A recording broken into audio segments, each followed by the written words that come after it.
you know, it's a sentence he can live with. This boy can get out, and you know, it's happened years ago, and he was 19 years old, and it's just it's a shame.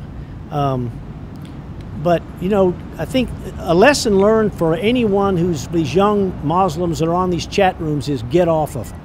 The government is listening on these chat rooms, and they're rightfully so monitoring them. Thank God they are. But I think that sometimes the government oversteps their situation here and tries to, in an effort to test to see if they are terrorists. I think sometimes they try to justify their own statistics.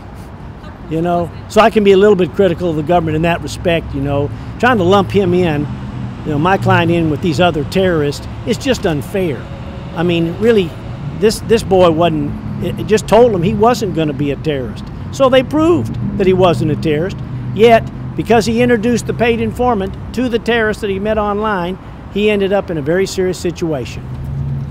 The best thing that I'll say about that is he contemplated violent attacks here in Central Texas. We had indications that he had contemplated a variety of activities. I won't go into the details of specifics, but we've already seen examples around the country, you know, going back as far as 9/11 to as recently in Boston bombing and beyond.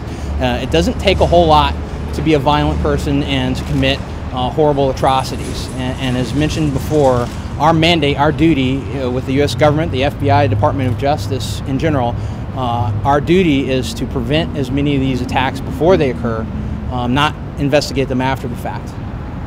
It's our duty to stop them before the attacks occur. We have had questions about the use of informants and the use of undercover personnel. There's a variety of techniques that we use, but at the end of the day, these people make these decisions themselves.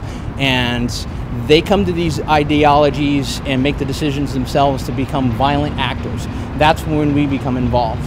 And it's a partnership that we have again, across law enforcement to make sure that we stop them before any violence occurs in our communities.